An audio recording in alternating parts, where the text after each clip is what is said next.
Now we're good. All right, here we go. Good morning, everyone. I've been given the thumbs up to start. Welcome to the live in-person and live Zoom worship service of the Universalist Unitarian Church of Riverside. Our opening hymn this morning is number 354, We Laugh, We Cry, from the Gray Hymnal. Feel free to sing as the Spirit moves you and stand in body or spirit and join us in singing hymn number 354, We Laugh, We Cry.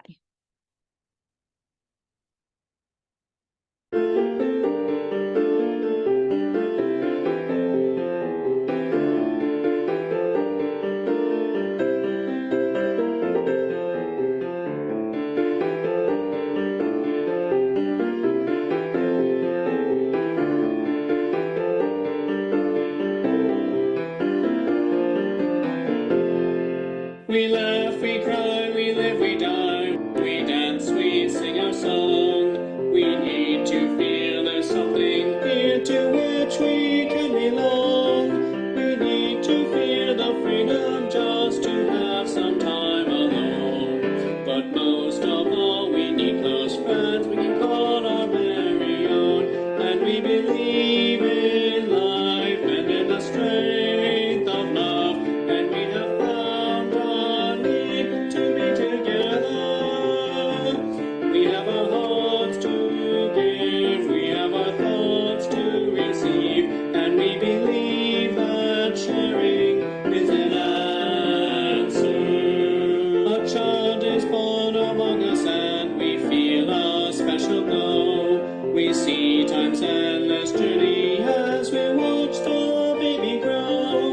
We thrill to hear imagination freely running wild, but dedicate our minds and hearts to the spirit of this child. And we believe in life and in the strength of love, and we have found our time to be together. And with the grace of age, we share the wonder of youth, and we believe that growing is an answer.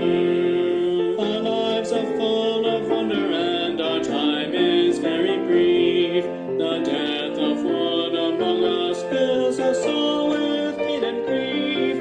But as we live, so shall we die, and when our lives are done, the memories we shared with friends, they will linger on, and we believe in life and in the strength of love, and we have found a place to be together.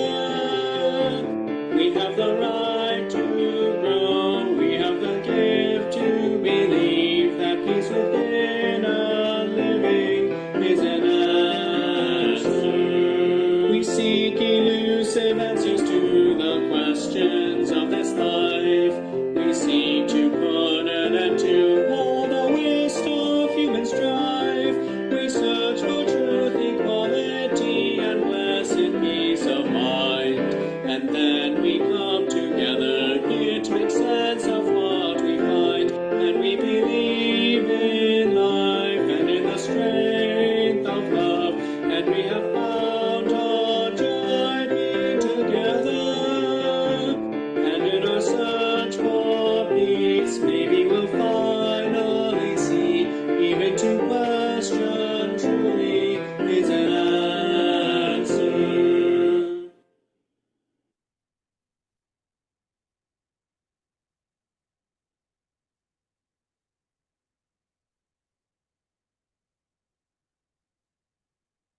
Thank you for joining us here in person, and thank you for joining us remotely by Zoom, where we will continue live streaming and posting these services on our YouTube channel for our virtual attendees. I'm Grace Preuss, a member of the worship committee, and I will be your worship associate today. Other members of the worship committee you will hear from include Alec Peck, our music coordinator, as well as today's speaker, Adam Wedeking, who monitors our visual and online connections, and Kate Lewicki, who is in charge of our sound system back there. We welcome you to join us this morning with an open mind and an open heart, and with muted electronic devices, please. Welcome to our Universalist Unitarian congregation and our growing, journeying community. We welcome all of you to our service, especially those of you who are searching for a spiritual home. Many of us were once too seeking for something larger than ourselves to which we could belong, a sense of rootedness to hold us as we create meaning together. We do that well here, though not perfectly.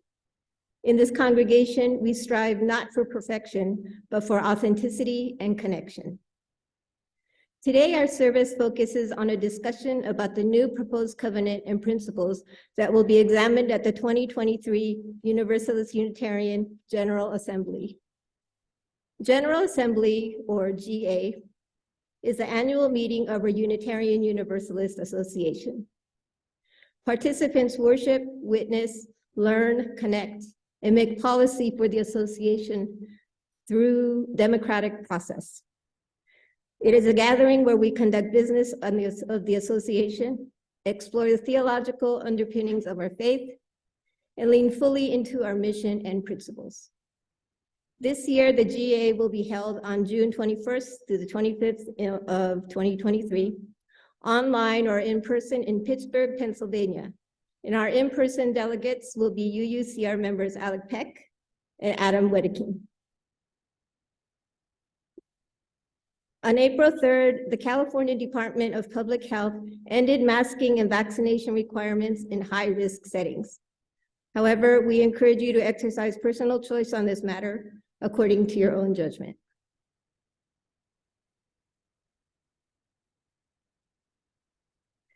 Before we move into the service, there are a few announcements we'd like to share.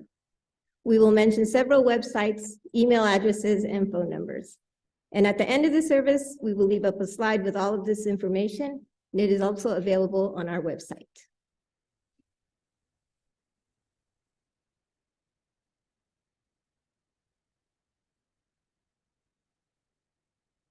Sharing joys and concerns is one of the most important rituals in our community, an opportunity to share milestones, losses, achievements, and experiences with one another. Now that our doors are open again, on the first Sunday of each month, we can hear from those in the sanctuary and read the contributions that we have received. In front of the pulpit, somewhere, in front of the pulpit, there's a book where you can write your joys and concerns whenever you are here in the sanctuary. For those of you at home, you can send your joys and concerns throughout the month to uuchurchofriverside@gmail.com. Our next joys and concerns will be on June 4th.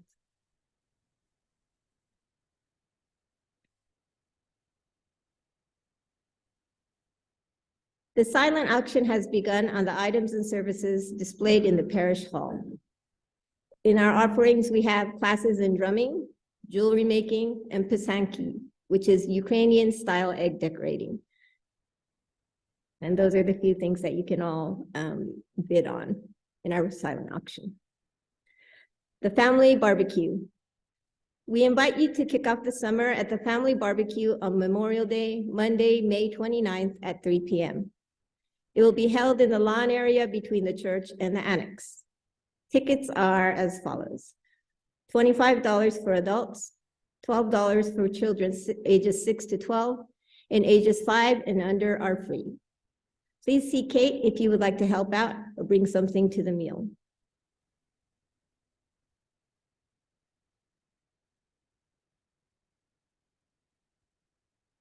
The flower ceremony. Another important ritual to the UUs is the flower ceremony. Sunday, June 4th will be the 100th anniversary of the annual flower ceremony. Please join us in our celebration and bring flowers from your gardens, if possible, to share with our community. So that's on June 4th.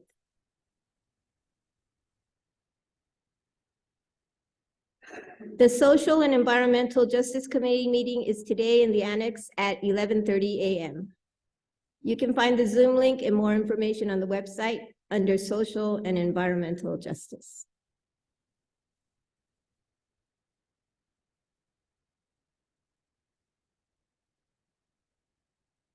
And now I invite you to sit back and take a slow, deep breath as we move into the worship hour.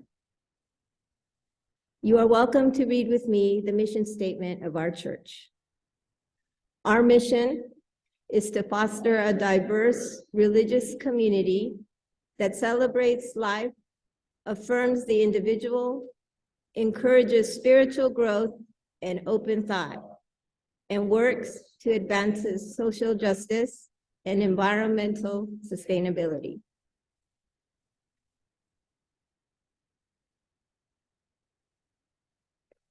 Our speaker today is UUCR member Alec Peck, who also serves as the chair of the worship committee.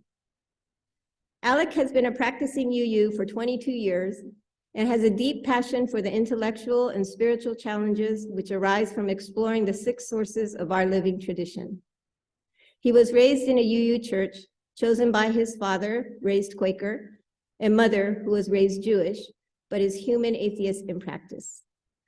In addition to his heritage, Alec has a personal interest in Taoism and recently spent 2 years studying natural science at Crichton, a Jesuit institution.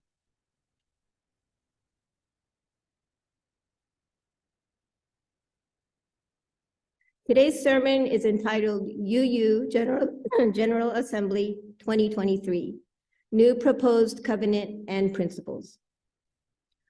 Article 2 of the Unitarian Universalist Association Bylaws, Principles, and Purposes is the foundation for all the work of the UUA and its member congregations and covenanted communities. It is the covenant between UUs to affirm and promote our 7 principles that you see up there on the walls, 7 principles and 6 sources, but it hasn't always been phrased the way it is today. About every 15 years, Article 2 is democratically updated or rewritten, and that time has come again.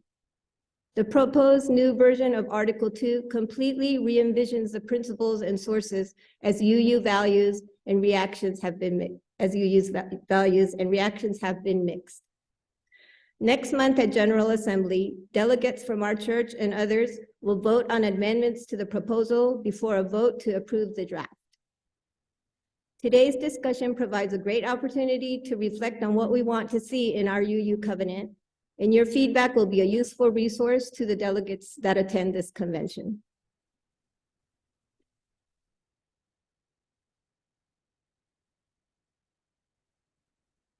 We have 2 lightings of sacred flames. The first is the occupied Indigenous Peoples Remembrance Candle. The second is the lighting of our own chalice, the symbol of our faith. We walk upon the traditional territories of diverse and sovereign peoples, the original people of this land who continue to cry out for justice and self-determination. This spot we occupy was first the sacred space of several groups of Indigenous peoples, including the Cahuilla, the Cupeño, and the Serrano.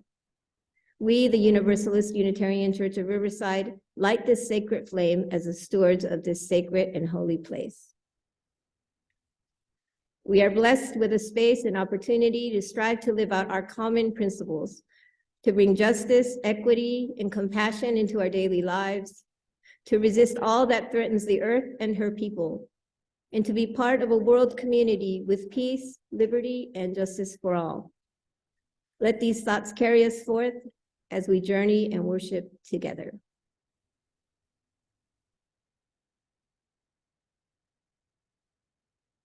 We might have to symbolically light the candle today. We have another. What? Here's the problem. I'm not getting this way. Oh, there we go. Good job, Bill. Thank you. Okay. Today's reading for our chalice lighting is Chalice Lighting for the Work of the Congregation by Eric Walker Wickstrom.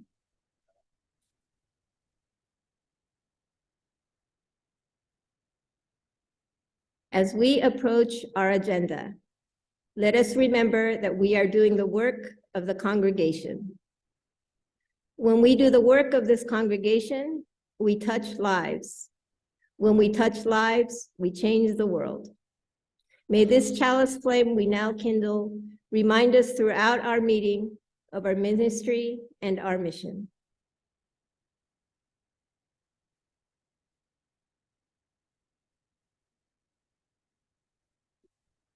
Thank you, Bill.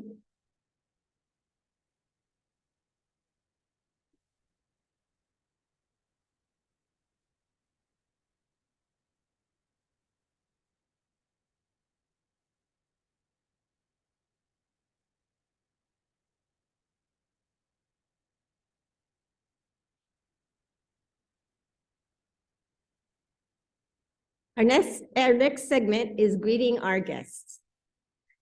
We have a tradition at UUCR to welcome those who are visitors or perhaps returning after some time away.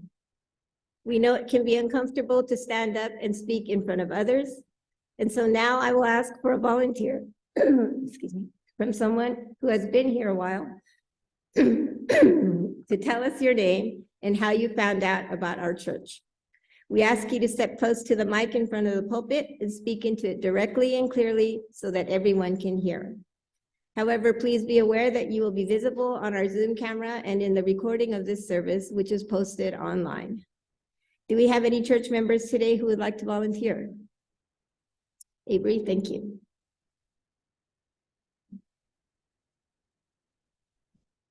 Can you hear me? Yeah.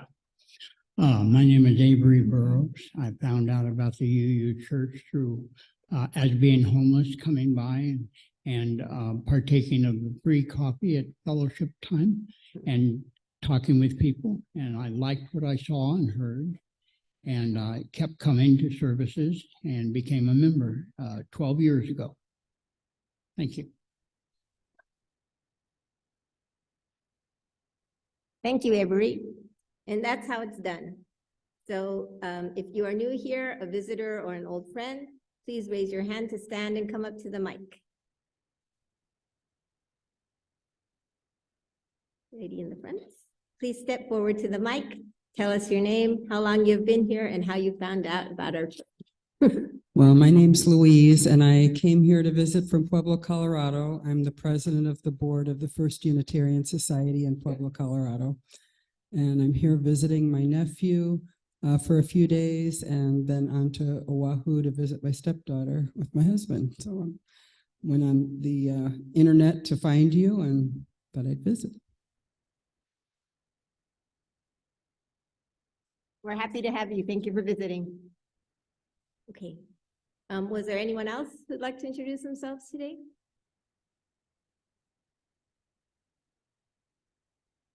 Oh, okay. We have a brave volunteer there in the back.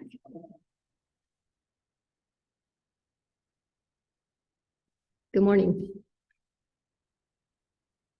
Hi, my name is Gabriella. I walk by here a lot. Oh, can you hear me now? My name is Gabriella, and I'm here today. This is my first time. I walk around the area a lot and decided to try it out today. Welcome. We're glad you're here. Thank you. Anyone else? No. Okay. Is there anyone online who'd like to introduce themselves? If you could raise your hand, we'll call you on you by Zoom. No? Okay. For any other new guests, please join us for socializing and coffee hour after the service.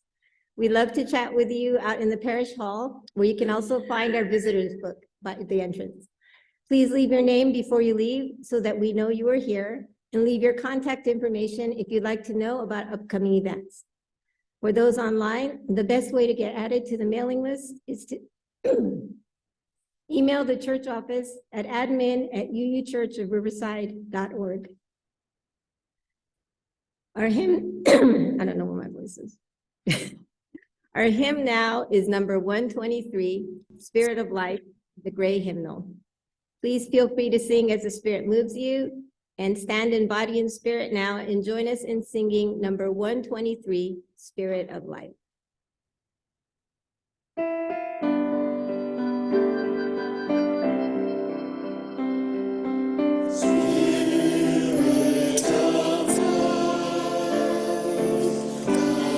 Come unto me.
Sharing our stewardship.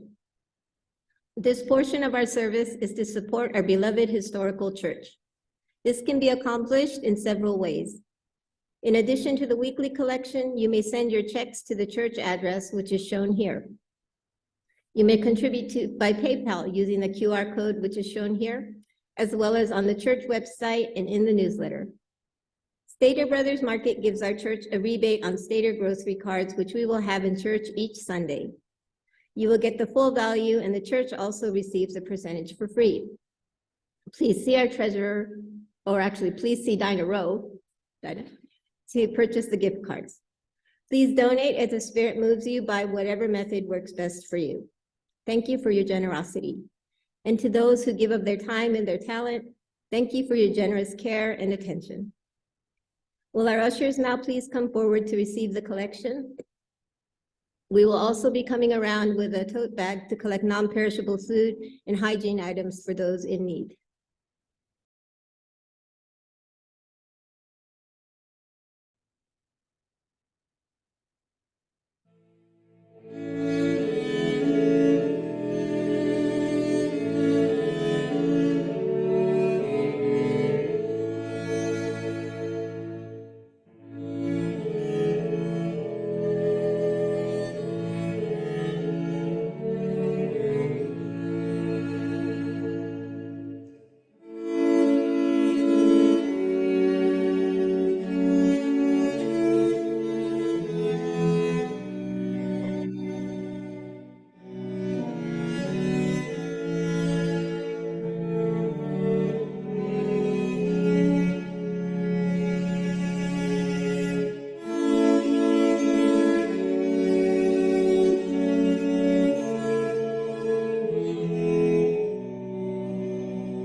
Our next hymn is number 402, From You I Receive, from the Gray Hymnal.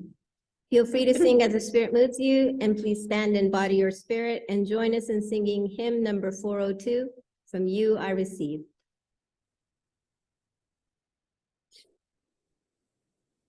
From you I receive, to you I give, together we share, from this we live. From you I receive, to you I give, together we share, from this we live. From you I receive.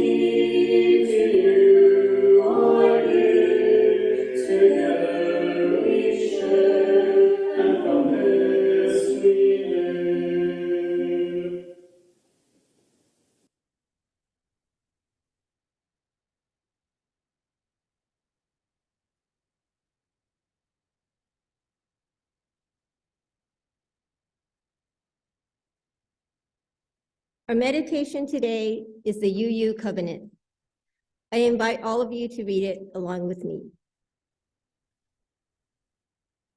Love is the doctrine of this church, the quest of truth, its sacrament, and service is its prayer. To dwell together in peace, to seek knowledge in freedom, to service human need, to the end that all souls shall grow into harmony with the divine. Thus do we covenant with each other and with our higher power. Now let us pause for a moment of silence and reflection.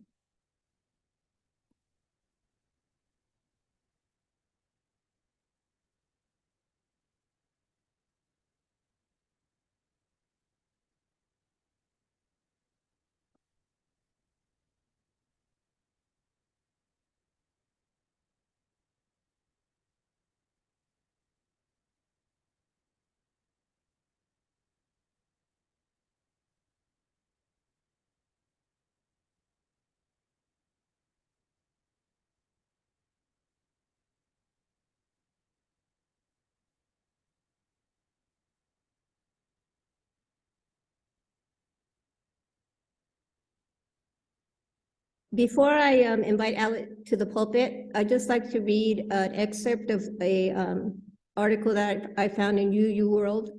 This was written by UUA Executive Vice President Carrie McDonald. Just to preface the sermon. So, Article 2 has the language that is at the heart of our faith for many of us as UUs. It has the principles and the sources and our purpose as an organization. The language in Article 2 lives in the UUA bylaws and has been revised a number of times over the course of the Unitarian Universalist Association's history. We are a living tradition, which means regularly reviewing and asking ourselves, does the Article 2 core language reflect who we are now and who we want to be? Alec. Thank you, Grace. And that was a great introduction. Give me one moment while I pull up my visual assist. I just have some slides because there are a lot of words to go over today, and it would not be fair to make you hold them all in your head. So if you give me just one moment.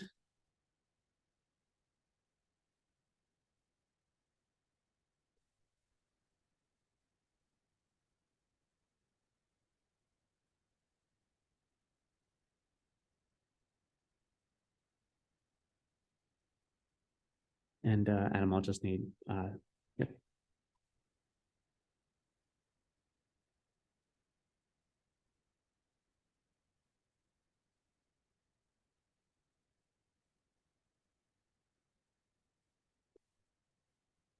Okay, there we go. So first of all, oh, I still can't share. Yeah. Okay. Yes, there we go. So the Article 2 is stated in the charge, and what you'll find online, it says, as we said, updates to the bylaws for the International UU Association, which can sound quite dry and boring, but I assure you that this one is quite the juicy topic, because as practiced UUs will know, we do not have a creed or a doctrine, nor do we have an explicit holy text. But we do have an agreement. We have an agreement between UU congregations and between individual UUs. And this is a covenant. We have a covenant, and the first section of it can be found on the walls of most UU churches. In our case, ours are here in a colorful rainbow, which is which is a common thematic choice. This article is the one that describes the 7 principles that we hold, and it describes the 6 sources of UUism. The 7 principles are a statement of UU belief, in my opinion. We believe in a freedom of belief, among other things, and the principles are, in one way, an answer to the question, what exactly is it that UUs believe? Because this is not an easy question, and you'll get a variety of answers depending who you ask. Indeed, no 2 UUs will give the same answer to the religious truth that they have found. And so, but I think that's also true of any 2 people, really. But there are beliefs that I think all UUs have in common. The principles in our covenant represent the unifying beliefs held by all UUs. We believe that the principles describe what it means to be a good person and what it means to have a just society. Our morals don't belong to us alone, of course. No, we got these ideas from somewhere. Something inspired us to feel a connection to nature, to see the inherent worth in every person. And we know, or at least we claim, that these principles define good behavior because they are demanded by the 6 sources. Our personal experience with mystery and wonder, the inspirational words of prophetic people and holy texts that speak to us on an individual level. What do we believe makes us good persons and good people? And why do we believe those things? These are the questions that Article 2 attempts to answer. But the UUA goes further in describing the purpose of these principles and these sources.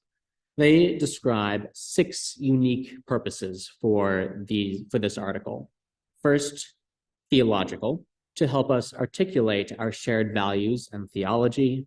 Social, to serve as a shared cultural touchstone. Educational, to list concepts to teach and sources to draw from.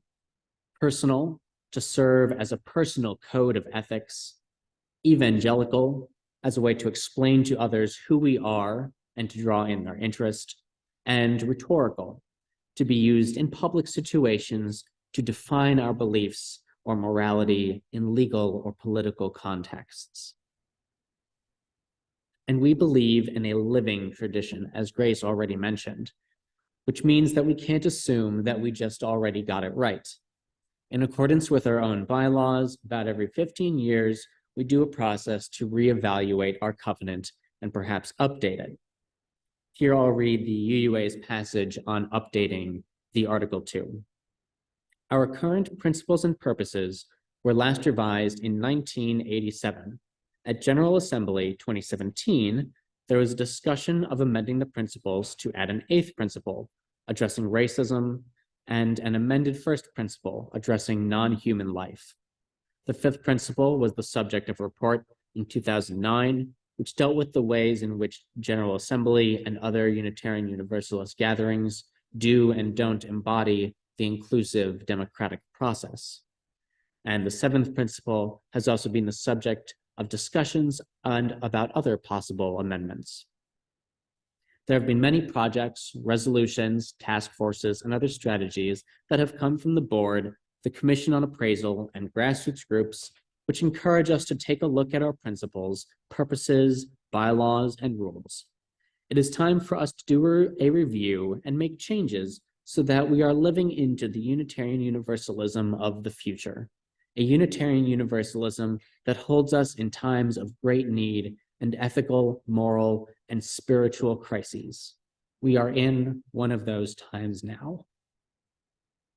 In response to those discussions, the UUA board committed to establishing this Article 2 study commission to complete this study and offer a revised Article 2.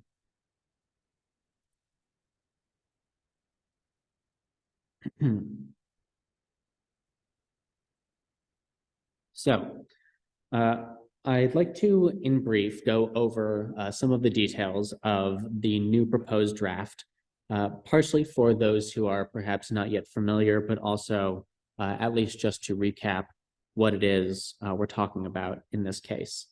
So to begin with, the Article 2, in addition to the principles and purposes, has a few other sections. There's also a section on inclusion and freedom of belief, which has remained fairly unchanged, and so I'm not going to focus on them today. And there's a section that has been moved to the beginning as an introduction, that there is the purposes section describing the purpose of Article 2. That's been moved to the beginning, and I didn't mention earlier, but the centering of love as an important UU value was also important to the Commission's charge. And so they have included a couple new sentences, including fostering lifelong faith formation, healing historic injustices, and advancing our values in the world, and have added a sentence about transformation of the world through liberating love, love with a capital L. But rather, the new section 2, which is the values and covenant, is where things get a little bit more interesting. Because before, rather than having the 7 principles, instead we have this flower which indicates these values, which, as it says here, we draw from the heritage of freedom, reason, hope, and courage, building on the foundation of love. And love is the power that holds us together, the center of our shared values, and that we are accountable to one another through living our shared values through the spiritual discipline of love. And so this is the open covenanting paragraph leading into the new value system, which is the new draft. This brings me to, so section 2 is not big enough, is too big to fit on a single slide. And so, oh, come on. In addition, so then they go on to elaborate on each of those 6 words that we saw. So we have interdependence in their pluralism, justice, transformation, generosity, and equity. And in the description of those 6 words, you will find some familiar language, including in equity, the right to flourish with inherent dignity and worthiness, under interdependence, the great web of life, and creating and nurturing relationships of care and respect. Pluralism mentions the free and responsible search for truth and meaning, with commonalities with love, curiosity, and respect, certain elements that we do see already in the principles. However, they have been reworded, and I would think of it as that each principle has, or value has been given a name, and that is those are each of the bolded words that we saw in that flower. So each principle or value has been given a title or a name in this way. Moving on to the inspirations, and we'll have a moment to go back and look at this. And I want to ask about if anyone has questions about this draft. I would like this to be an open conversation. So if you have some ideas brewing in your mind, then get ready to have your chance. But moving on to the other big change is then the sources. Quite in a way a bigger change actually than what's happened in the transition from principles to values. Instead, the sources are now a paragraph of these inspirations. So this is no longer an itemized list. Rather, it is now summarized in this paragraph, talking about the sacred and secular understandings, living into our values, respecting the histories, context, and cultures around us, and sustaining us in ordinary, difficult, and joyous times, grateful, for the religious ancestries which we inherit, ever deepening and expanding our wisdom. And that, I think, just about covers the many different aspects of the new proposal. And there's already been a lot of feedback from many congregations. But before I get into the responses that we've seen already from other congregations and the responses to Article 2, I would like to open it up now for questions. If anyone has questions about the draft that we've seen or about the process of this amendment process. And perhaps I'll go back to displaying the love graphic, and I can swap around and display what you'd like. But if anyone has a question, please come on up. I see Tinka. Mine isn't really a question, I'm sorry. I just want to, as Alec talked about, there's a lot of discussion. They have on the internet, they're doing, like discussions where you can zoom in and break out into small little groups. And there's been 2 already. I went to the last one. And also to say that Alec and Adam are our delegates that are going to GA to vote on this. And so that's one of the reasons why we are doing this right now. But I want to say that Alec and I saw Alec on the Zoom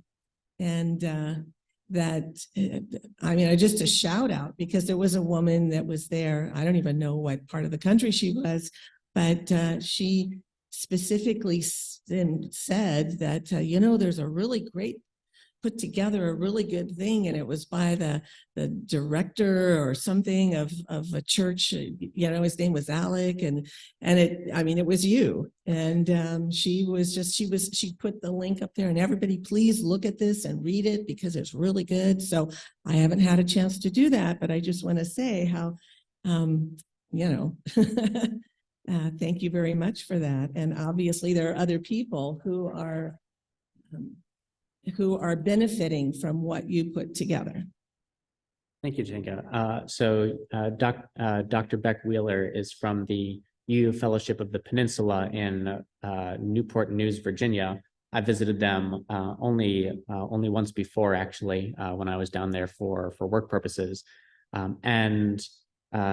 yeah, and I'm very grateful that she was quite enthusiastic about that. And I'll actually get to some of those findings. I've put together some statistics. I've attempted to only do the data analysis and leave the conclusions sort of up to you. So I've just sort of tried to compile the data on what are you saying about this draft. Bill.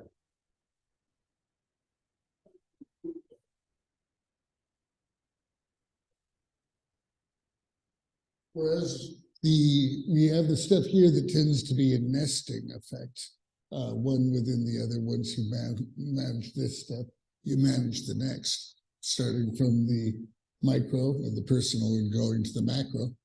I've noticed that at least some of these things seem to link on the outside. For example, pluralism and interdependence would seem to connect to each other. Generosity and equity would seem to link. I'm not so sure about the other, but I'm seeing some ability for them to connect. I can't see that they're getting a one line through the way the older system did, but I'm seeing at least some nesting ability so that for those who want their theology to link, there's getting at least a little bit of it there. Transformation could be a rough one because many times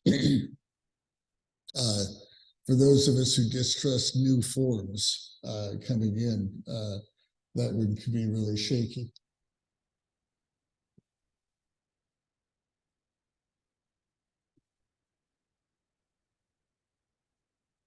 Any other comments before I was hoping to, for one, I know that for some of you, this is perhaps a lot to think about all of a sudden.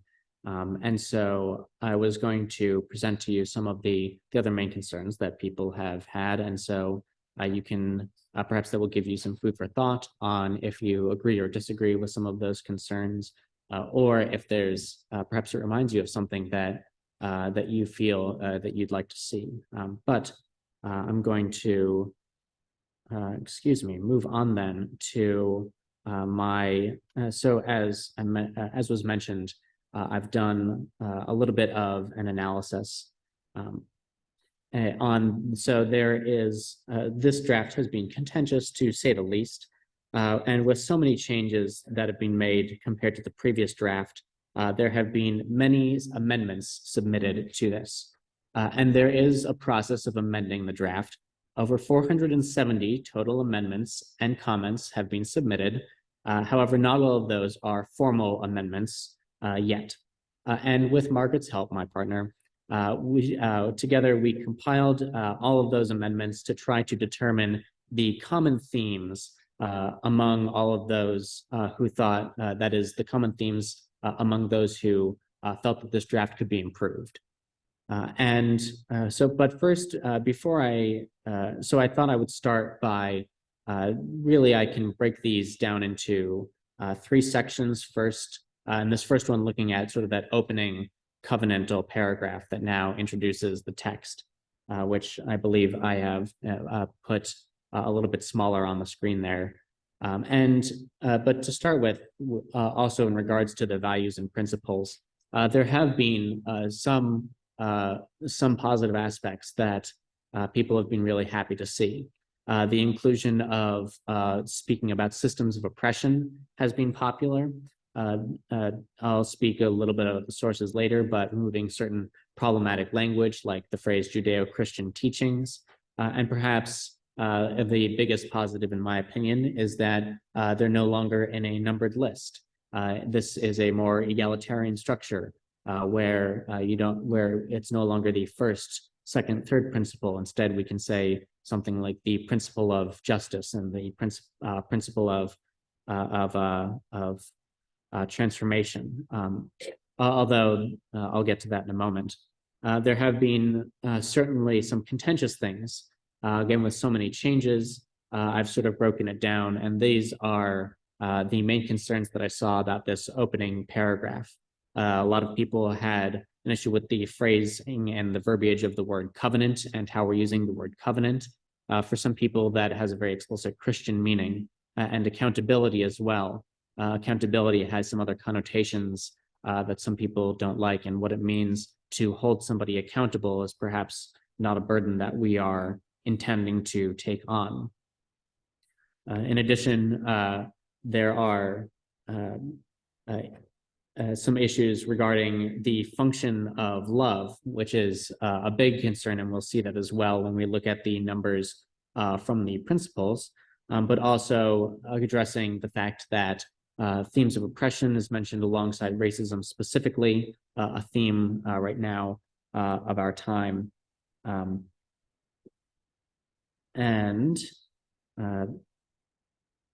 It looks like something got cut off there, which is very unfortunate. Yeah, something did. I think that last point down there is the use of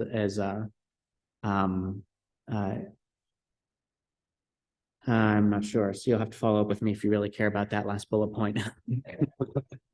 All right, so we're going to move on because we've got plenty to get through, because perhaps more contentious than the opening paragraph is the transformation of the principles into these values. And so there are a lot of common themes you can see here, the key ones being a lack of clarity or conciseness. Again, the definition of love and its centering in the center are big issues. In regards to, and each of the, you can also see that each of the individual values or principles that they sort of transfer from are big issues. And with regard to clarity and conciseness, one big change is that, again, we've sort of given a name to each of these values and principles. But a name, a good name anyway, should really be two things. It needs to be memorable and it needs to be unique. And I think it's difficult to find a single word which can accurately encompass all of the ideas that we really want it to represent.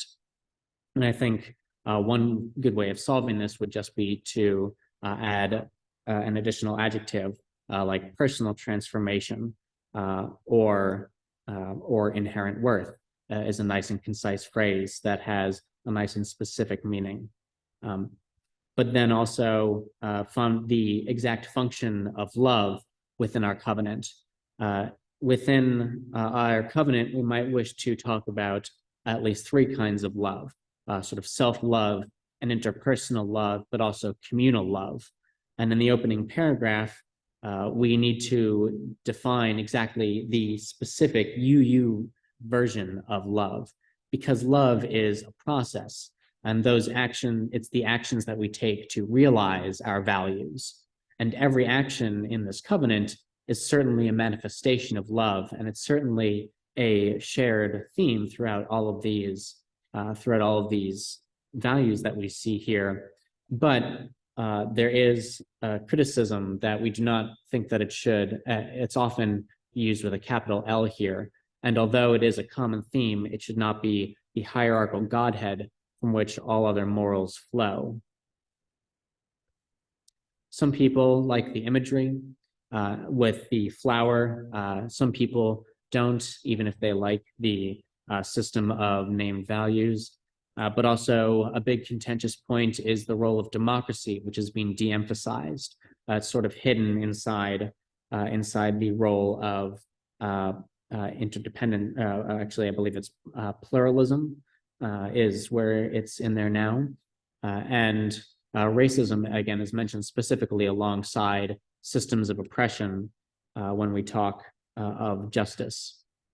But then there's also concerns about vagueness, that a lot of this reads a bit like a corporate statement that can kind of work for any organization, not just UUs, in that it's lacking in inspirational language and it's a bit generic. And there are certain controversial points. Rather than, again, the use of democracy perhaps could be more prominent as the method of achieving those values.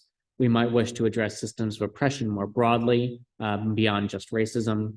And in transformation, which is I've heard from members here, is a contentious inclusion, because this seems to be what was referred to as spiritual growth or personal transformation, and a need to accept one another and accept that which is unchanging or unchangeable, and being accepted as we are, which needs to be balanced with that process of transformation, along with the phrase, the use of time, money, attention, and money is included in the use of equity. There is a lack of actionability that before it would be really nice if we could have nice, strong action verbs to lead each of these. But the actionability has, in my opinion, been diminished, and some people see an issue with that. And I think, again, there's some easy fixes, adding some nice, strong, leading with a strong imperative action verb. And we're missing certain inspirational language that we see already about justice, equity, and transformation are some of the hot topics. In the in the inspirations, once again, we see that there has sort of been a lot of changes, and in some people's opinions, a lot of things have been lost. And some people think that the things that we lost are good, and some people think that it's not as good. In particular, you can see that well, after the fact that the personal and direct perspectives or prophetic and marginalized persons is not explicitly mentioned in this new draft. That was the most common topic among the amendments, but also the naming of specific traditions was a very contentious point. Some people liked that we had removed the specific names of traditions, and some people didn't like that we removed them, leaning more towards a desire to add back the names of specific traditions to add a historical context.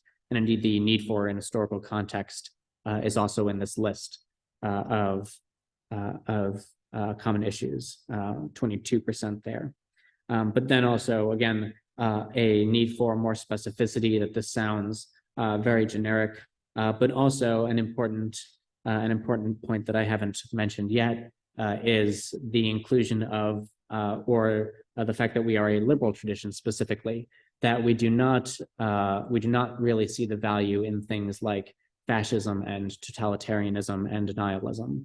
And we might wish to actually specifically exclude non-liberal traditions in that which we see as having value in the world.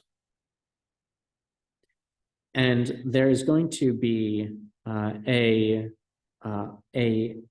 lengthy process of voting that goes on in order to get through this whole thing, because I've said that there's hundreds of amendments, and only a few of those will be proposed as formal amendments at this year's General Assembly.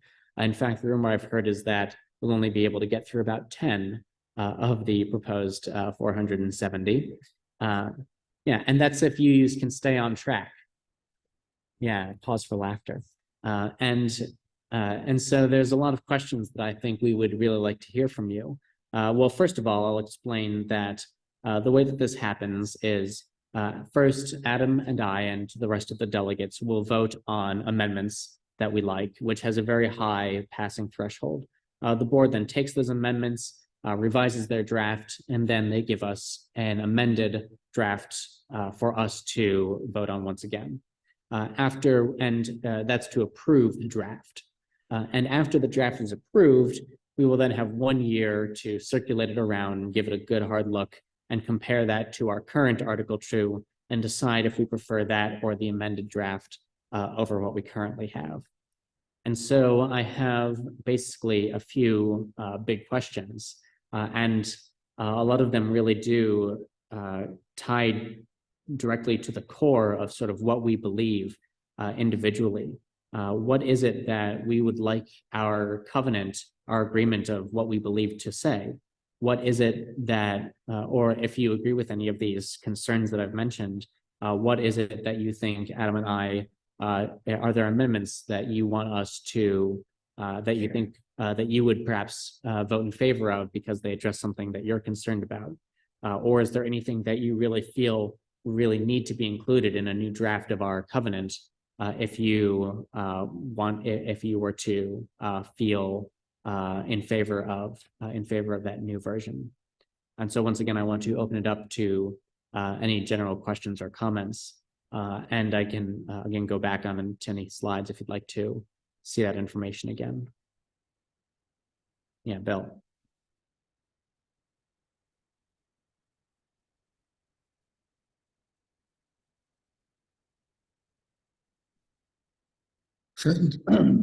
Transformation, it's still the question of what we hold fast to. With race, there's the problem of a lot of race today is a sneakier process than it was in the 60s.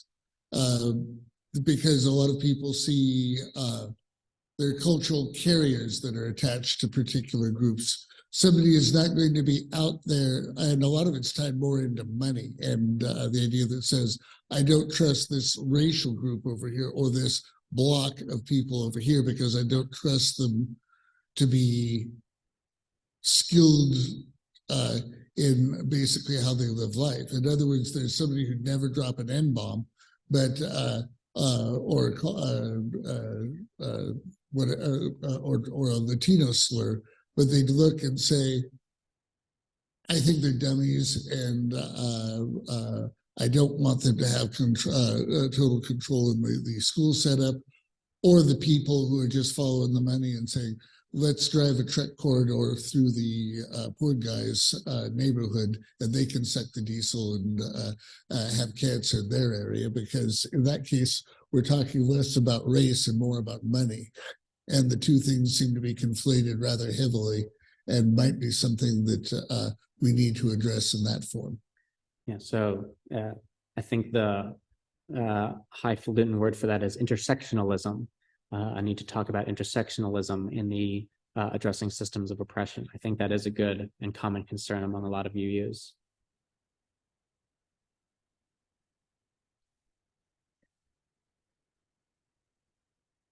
I want to share in this what I was talking about before about the Zoom meeting that they had. And they asked us, the people who were there, which primarily I assume were made up of delegates, although anybody could attend it. They asked, there was a poll. They did a couple of polls. And on the first poll that they did, they gave you choices as to kind of what you wanted. The two top, winners of the poll or whatever was, and I think they were separated by maybe 6 points, was to adopt this new way, the flower and the way they've got it organized and everything, with just a few modifications.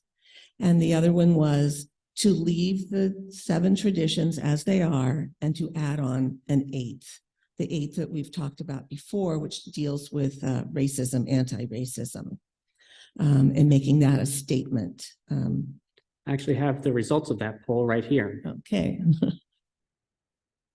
So this, at the top, you can see the question. Yes. How do you feel about the 34. values and covenants? You get a single choice, and 34% of the people attending the Zoom meeting liked it with small changes, allegedly.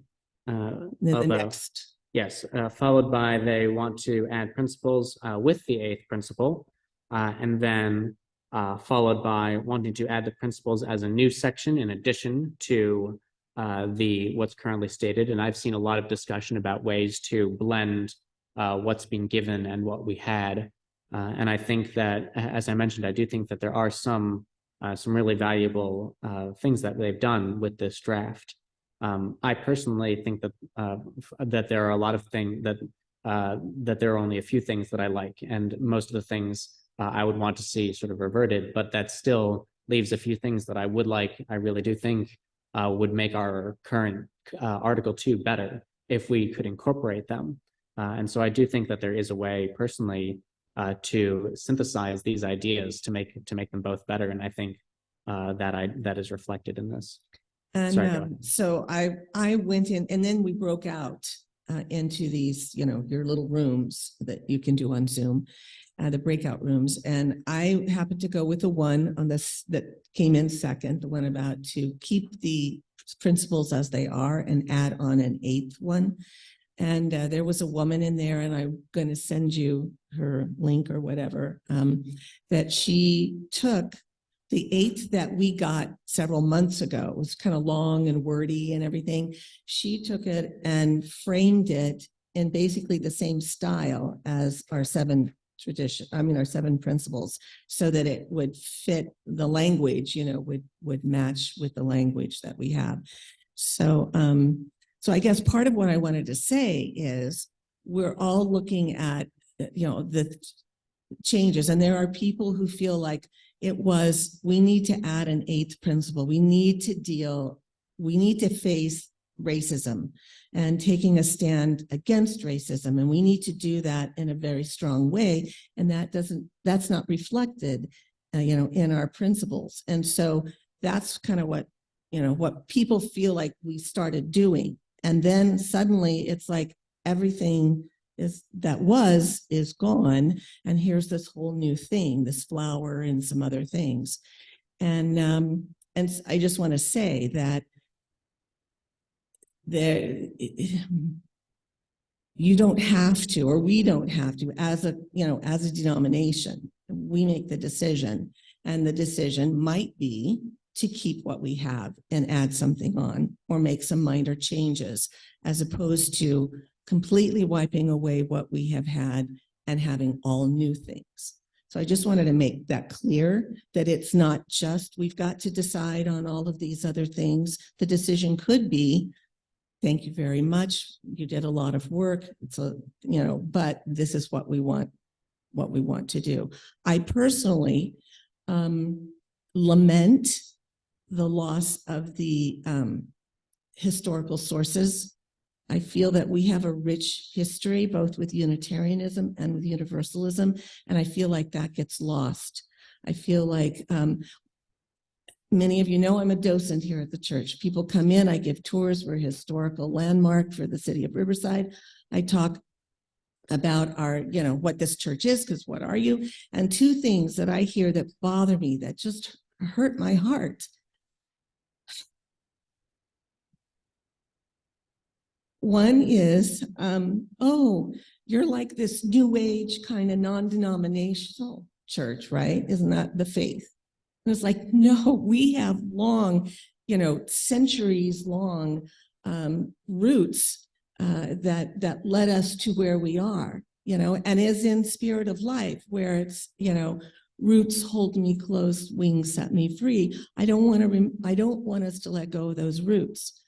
And then the second thing is, oh yes, Unitarianism, because usually they don't know anything about Universalism, but Unitarianism, yeah, you're the church and can believe anything you want.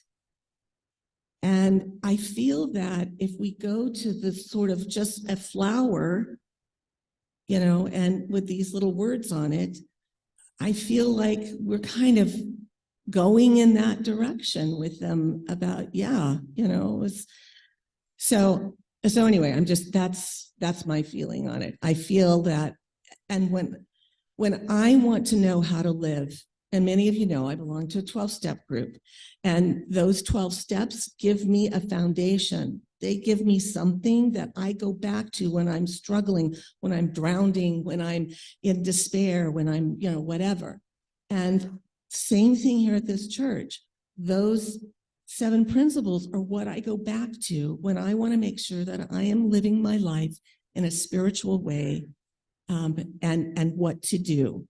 We don't have a book like a Bible that we go back to. We don't have, even AA's got the big book. We don't have that. This is like the most solid piece that we've got. And I go back to that constantly. And, which one of these will guide me in this situation? And I need that. And I think people who come in here need that as well. Thank you.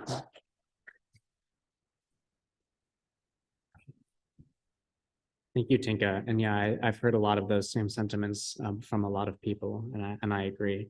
I also, as you were speaking, I brought up the second poll, which asked a little bit more specifically on what people were interested in changing, especially I think aimed at also that 34% who wanted to see small changes. And I think the results here corroborate what I found in my statistics of the amendments, that things like, well, as you can see, justice and pluralism, and it looks like equity were the most contentious in this case. Yes, we have a comment from Nick. Perhaps if I stop my screen share for a moment, that'll make that easier.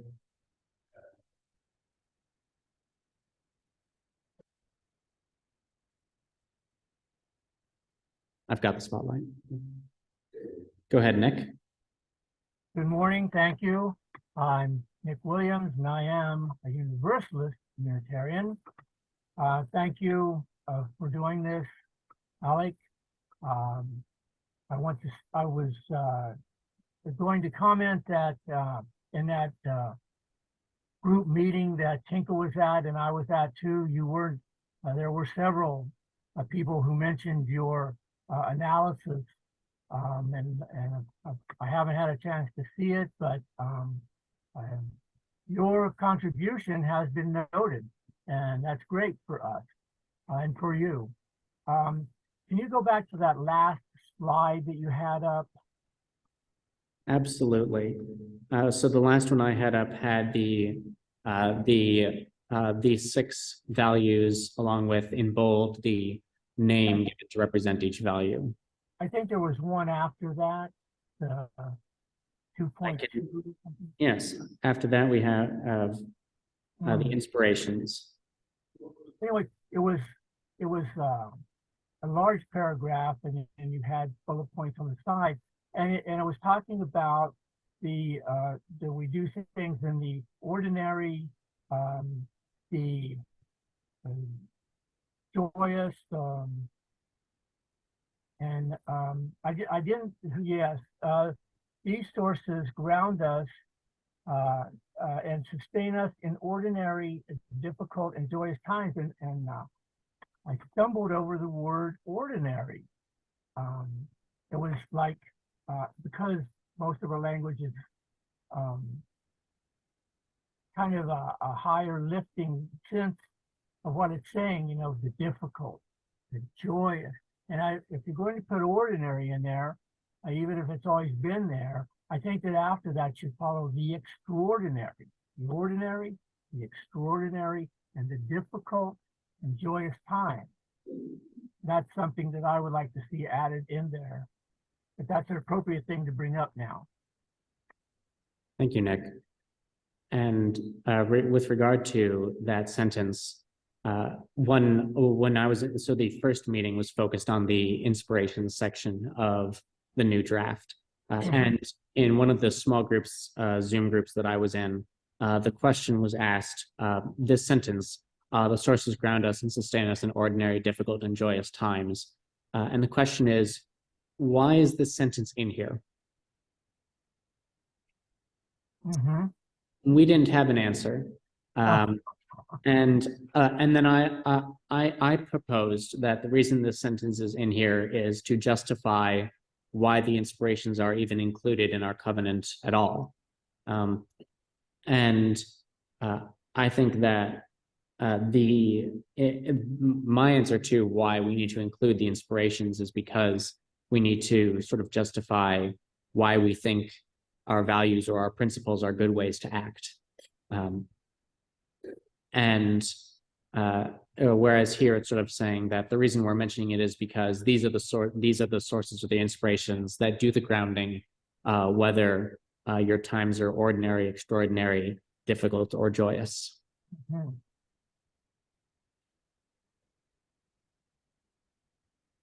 Okay, well, thank you. Is my picture up on the wall? Oh, is that me up there? Look at that. My head's finally big enough for my ego. All right, I'll let you go. Thank you. Yeah, and we can. Oh yes, sure, of course. I'll share my screen so that way you can stop looking at the redundant me. Great. Grace, yes, you have a comment.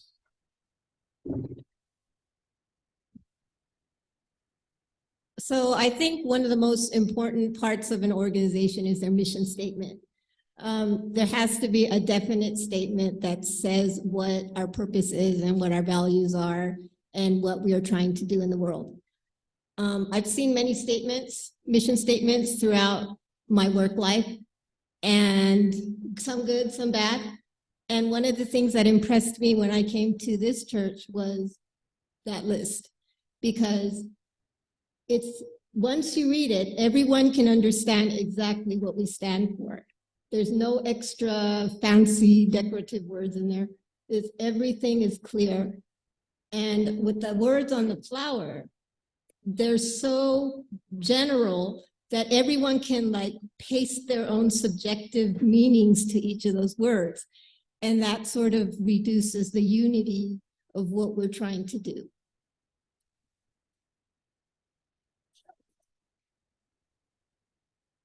Lee, and by the way, we won't have a 10 to 15 minute Q&A afterwards. This is taking up that time, so. Thank you. I just got back from the desert, so I look like this. So, oh, thank you. So I very much resonated with what you said, Tinka, and from somewhat of a different perspective. When we get this is a time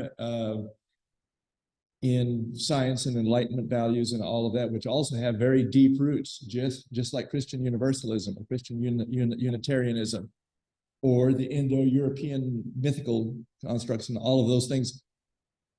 At a time when methods of when statistical methods and everything are recovering those traditions and helping to bring out back what's original and by what path it changed and all of that, for us to put a statement out which cuts off our roots in many ways and what we gather and what we see as valuable, and which also mixes up values, principles, and goals all in a big salad, to me, plus with wording that is vague and all of that, to me is a step backwards. And you know, of course, our tradition contains much more than this, but let's not muddy something that is already quite clear, you know, and as historical method and science and everything is linking together mythology and human genes and all of that, and helping us to discover where our stories come from. Let's not just take and make a big mix at the end, which sounds like a mixture of some corporate language, mixture of some current political language that is tended to people divide on different ways on some of those words and phrases, and doesn't communicate as clearly. So thank you.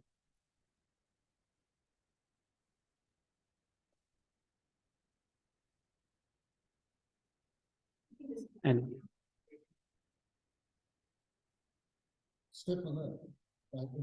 yeah, and perhaps in the interest of time, there'll be one comment after Bill, or we'll have time for that. Yeah, I'll try to be brief because I know how it is at our society. So I feel comfortable with our principles the way they are. And for some of the same reasons that we already heard. I think one stumbling block, maybe, this is just a guess, is the word equity. I think people don't know what that means. I think the first two of our covenants, the inherent worth of every one of us, and justice, equity, and compassion in our relations, human relations, those two, to me, already address racism. So just to give you the Webster definition, equity is justice according to natural law or right, specifically freedom from bias or favoritism. So I feel like what we're covering in our principles already covers the current, dynamic and unrest about racism and wanting to address it. And I feel like we do. I mean, I don't know, every congregation, although I visited many of them across the country. Whenever I travel, I try to visit the local UU congregation. I guess that. Thank you. So actually, Philip, I could give me just a moment.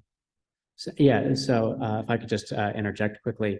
When it comes to comparing moral philosophies, the question we have to ask is, what explanatory power do we gain and what explanatory power do we lose? I think that there are a lot of things that if equity really is, the same as this first principle that we have, then maybe we can say, okay, there's a similar explanatory power there. But I think it's important to think about what, in terms of explaining what is good, what is moral behavior, what makes us good people and good persons.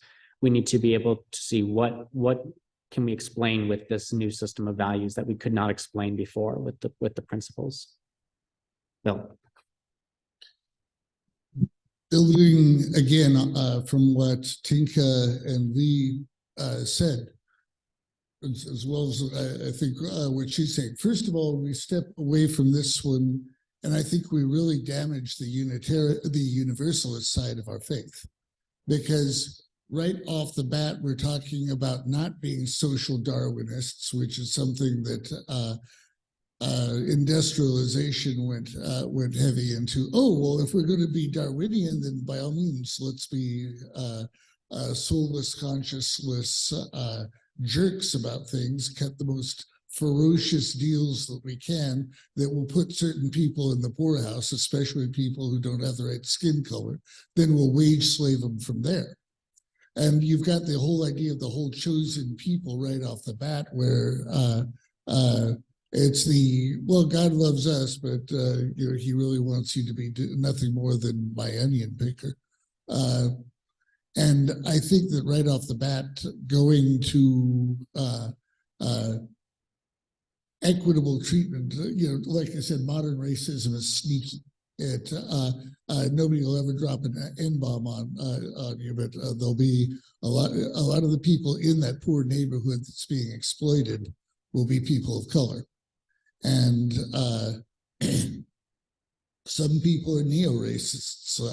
They're not going to be worried about Latino and African Americans, but they're going to be haters of the Chinese and Arabs. So you're going to have the modern mixes, which we're going to need to shortstop along the way here. Like I say, we lose the Unitarian, a lot of our Universalist roots, and I don't think that's a good idea. And losing the historical of the angle that says, no, we're going to be people who are not going to give that sneaky racism a place to hide in faith, all while we wear our suits and talk about how good we are. We're going to be saying, our ancestors wore wool undies because they wouldn't wear cotton slave cloth. They knew it was more comfortable, but they did the right thing. And I think it's the same. I wouldn't want to lose that sort of a statement that says, no, we will not leave people outside when we can take them into the inside and make them run a better society off of that.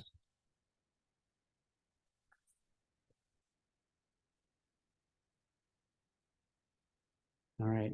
And again, in the interest of time, I think this discussion could go on quite a bit longer, but perhaps one last comment. Walt, go take it.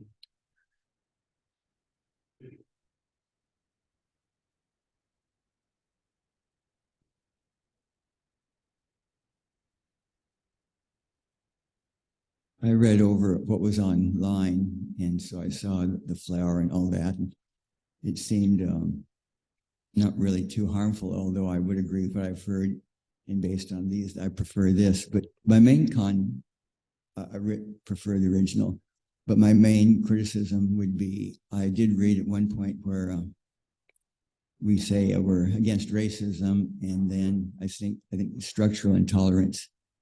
I think it's time that we put in, we're against racism, sexism, and intolerance of the LGBTQ community. I think that's what should be added. Everything else seems like a lot of platitudes, and at my age, I don't have time for too much squabbling over petty things. So I think we do need to move forward, and I'd like to see the church add those things, because LGBTQ is under, especially trans, are being treated like not people, and this belief system should certainly stand for that. Thank you.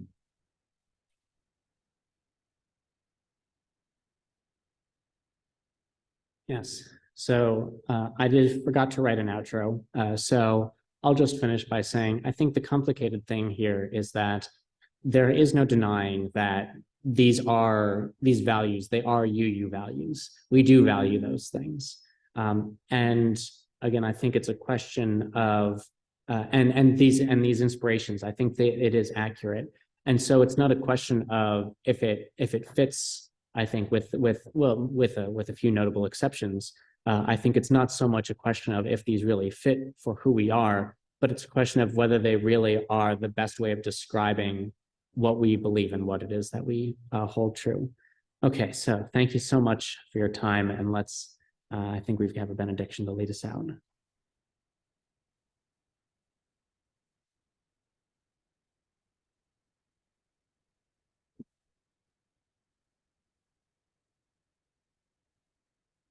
Great, thank you, and Grace.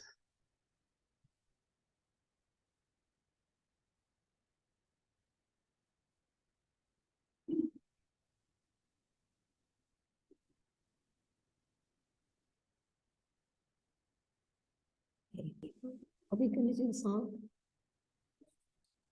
Okay, so our closing hymn is number 355. We lift our heart in thanks, from the great hymnal. Please feel free to sing as the Spirit moves you, and stand in body or spirit and join us in singing number 355. We lift our heart in thanks.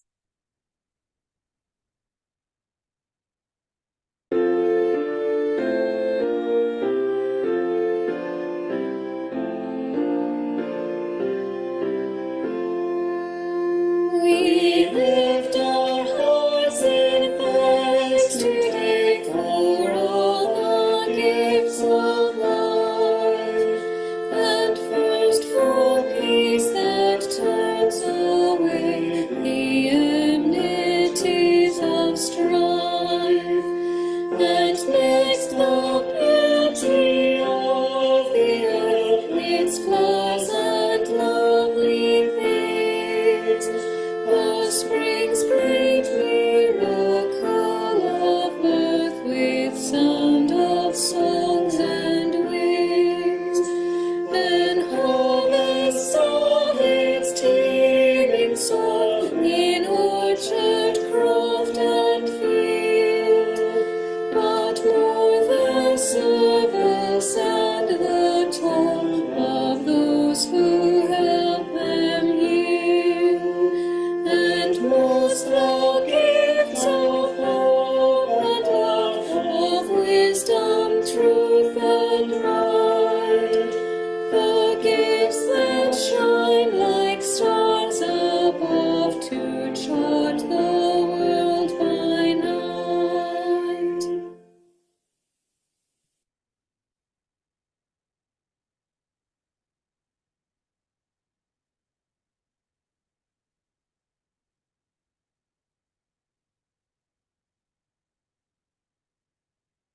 Be ours a religion which, like sunshine, goes everywhere. Its temple, all space. Its shrine, the good heart. Its creed, all truth. Its ritual, works of love. Its profession of faith, divine living. Namaste, amen, and blessed be. Thank you, Alec, for sharing your valuable time and insights with us this morning. Thank you also for putting in all the work to get this information out to us. Very, very important information. It is sincerely